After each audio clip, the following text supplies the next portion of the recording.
All right, ladies and gentlemen, boys and girls, children of all ages, fellow Pandemonium travelers, this is Seattle Pandemonium Shutdown Day 213 by my count, I guess.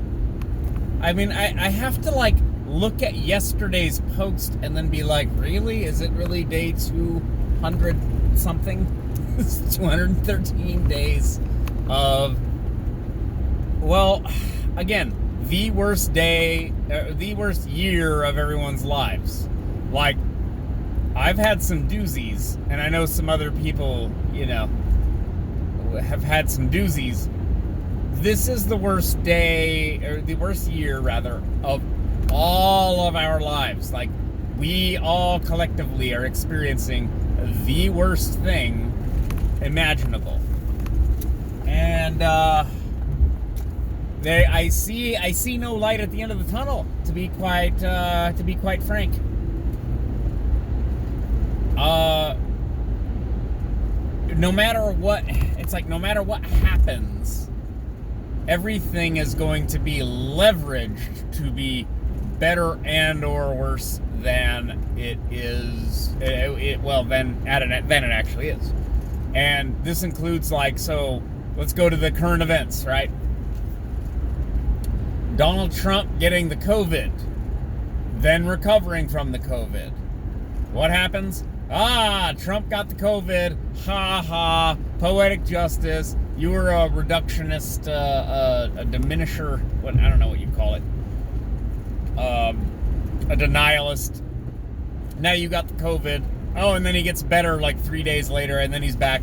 But he was breathing heavy during his press conference, you see? So that means something. Meanwhile, it just all grinds on. We've had hundreds of new cases every few days here in the Pacific Northwest, at least in Washington State, based on the graphs I've looked at and the data. And the reality is the deaths with COVID. I understand that's a little bit of a left-wing meme, like death with COVID.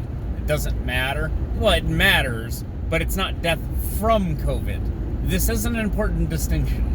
There are people with comorbidities, and there are elderly people, etc., and they die with COVID, not from COVID per se, and that is relevant because we're talking about this freaking pathogen that we've canceled civilization over. We canceled schools, we canceled, public life, we canceled church, we canceled, business, we canceled all these things because of this virus, okay? And Trump getting it, then recovering from it a few days later, granted he had probably had the best healthcare, in the world. I find it hard to believe that anyone else in the world would have better healthcare than the President of the United States. It's somehow possible, but I kind of doubt it, right? He recovered after 3 days, and maybe, I assume, Melania's doing fine, and then various other people in the, administration were exposed, but, not Pence, though, apparently. Apparently Pence is fine. So, okay. So, after even Donald Trump, who allegedly lives off fast food and is overweight and old, is fine after a few days. Okay. So what does that mean? What does that do for the narrative that we're all in danger? Now, this is where the leftists, if you're a leftist, I'm talking to you right now. I need you to have a come to Jesus moment here with me. I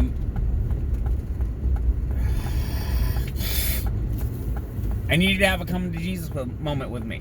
Are they lying? Is he not really positive? How QAnon are you going to go right now? If you're going to start saying, oh no, he's just lying and it's not really true, well then why does it matter that he went and drove around with the Secret Service and like waved to people? Why would it matter if he took his mask off during the press conference or the press appearance there on the balcony? If he wasn't actually sick, then that doesn't matter. So pick which one you want to be mad about. Are you mad that he took his mask off on the balcony at the White House? Are you mad that he went back to work and he's exposing people to stuff? Or was he lying and he wasn't really sick? At which point you have to admit then that, well, you have to admit that he faked all this stuff and that it doesn't matter that he did these other things, and that or he was sick. He tested positive, him and Melania, and they went and got treatment. They went on the Marine One, they went on the helicopter, they spent, jet fuel to fly to the helicopter and go get treated, but they're lying. Okay. So, now you can shut the hell up about QAnon. Now, I don't have to hear you complain about QAnon at all if you're going to sit there and engage in conspiracy theorizing that the president is lying about his medical status. They were admitted to a hospital. You could probably dig and get a FOIA request for the medical documentation showing that they were testing positive for COVID if you really wanted to.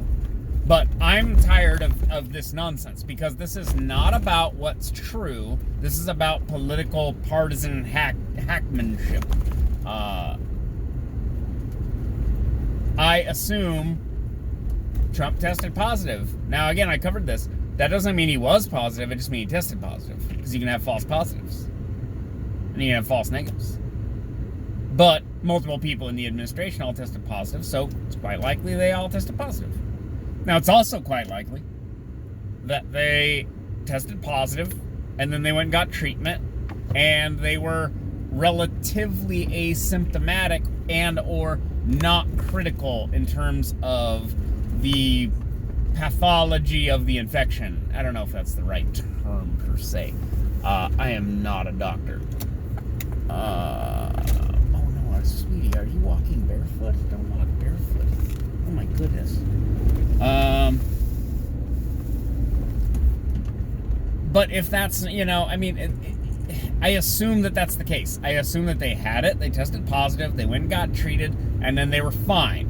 Now, that is quite literally the situation with COVID. Okay? I understand how that might sound. If you're an alarmist, you're like, no, it's the end of the world and everybody fucking dies from it. No, they don't. 90-something% of people just recover from it. It's fine. You get a little coof and you feel bad and then you get better. And I don't know what to tell you. That's what happens for most people. Now, does that mean it's not an issue? Oh, it is certainly an issue when our at-risk demos have a higher mortality from being exposed to this thing, right? They would have been fine, but they got exposed to COVID and then they died. We should do something about that. But that doesn't mean we should do what we have done. And I swear to God, like, we're gonna argue about this forever for the rest of our lives.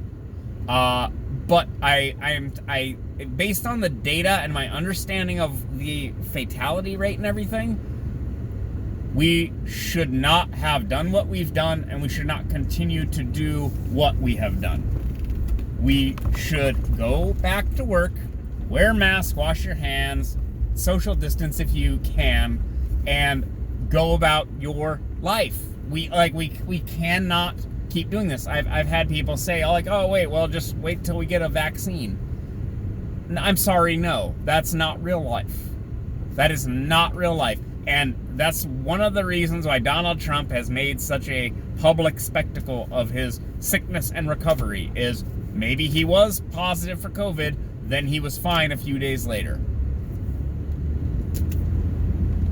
Okay. There's a lesson in there. Now, that doesn't mean that everything's fine. It just means, a 70-something-year-old man can get this disease and then be fine.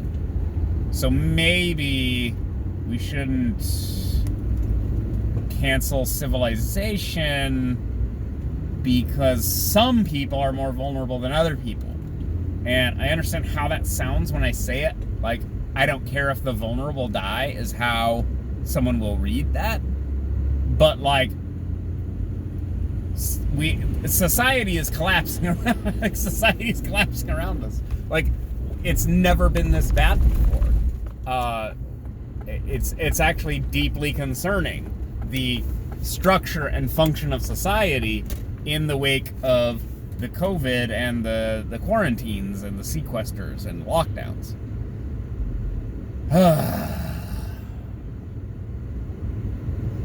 And then you're like, Kyle, why am I listening to a very failed podcaster try to explain, socio-cultural geopolitics to me?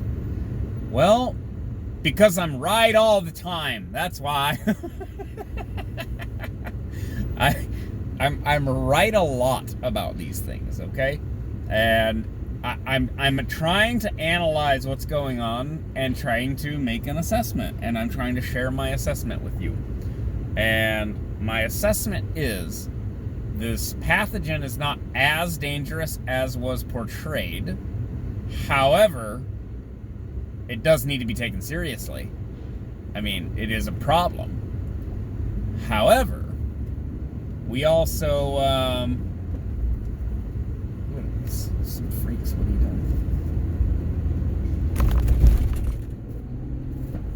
But we also have to, like, get about the business of creating civilization, guys. Like, I've said it before, like, we're sitting back watching civilization evaporate. And there's only so much in the tank before there's nothing left. And we are pushing the envelope here. I can see it. Now, commerce is returning. That is true. Allegedly, like, job hiring and stuff is up, like, at high levels. Allegedly, manufacturing and things are returning and coming to, new highs. But alls I still see is empty streets, right? So that means, again, our shops, our restaurants, etc., are not having the foot traffic they need to sustain them, and there's no plan in place. And again, if something like half of our businesses, our small businesses especially, are not coming back, we are looking at some kind of economic apocalypse, and I swear nobody's talking about it. Like, nobody is actually addressing it. They're just like, oh yeah, well, we're going to get back to normal eventually. No, we are not. And all the people who have leases on store spaces, retail spaces, that are not getting the foot traffic they need to cover their overhead are going to go away. And all of those jobs where they hire cashiers and wait staff and everything else, they're going to go away. And there's going to be an economic reckoning that we don't understand. We really don't understand what this economic collapse is going to look like. And I'm watching everybody act like, oh yeah, well, once the election's over, or once we have a vaccine for the pathogen, for the COVID, then we'll be fine and we'll just get back to normal. No, we will not. There's not just going back to normal, like, oh hey, everything's back open again. That's not what's going to happen. All your restaurants you like to eat at are gone. Your store that you like to shop at's gone. You know what's left? Kroger and Amazon. That's what's left, is giant corporations. That's who are able to weather the storm, not the small mom and pop shop, not the mom and pop pizzeria on the corner you like to go to. They're gone, and they're not coming back. And there's this hard reality, and I feel like everybody's just pretending that it's not here, or that it's not around the corner, really. So, how about that for a Tuesday? Get scared, you sons of bitches. Get scared. It's frightening. All right, I'll talk to you guys later. Bye.